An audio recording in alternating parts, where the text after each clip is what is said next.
তো হ্যালো বন্ধুরা, আজকে চলে এসেছে আমার কাছে একটি mini table fan, high speed table fan. তো এটা বেসিক্যালি প্রবলেম হচ্ছে, এটা চলছে না। তো আমি এর নিচেকার পোর্শনটা আমি খুলে নেবো, যেখানে রেগুলেটরটা থাকে। সেরকম কিছু প্রবলেম আমি দেখতে পেলাম না, জাস্ট রেগুলেটরটা একটু প্রবলেম করছিল। ফ্যানের বেশি কিছু প্রবলেম হয়নি, শুধু একটি মাইনর প্রবলেম রেগুলেটরের।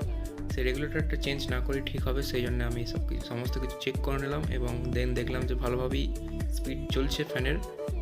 তারপর পুরোনো টার্মিনালকে সব কটা কেটে দিয়ে নতুন করে টেপ করে দিলাম এবং যেসব টার্মিনালে শোল্ডারিং করার দরকার সেখানে আমি শোল্ডারিং করে দেবো, যাতে পরবর্তীতে কোনো লুজ কানেকশান না হয়।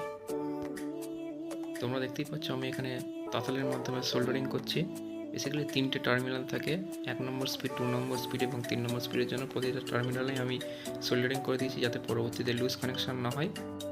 এবং আর একটা মেন লাইন টার্মিনাল থাকে, যেটাতে মেন ফেজটা ইনপুট হয়।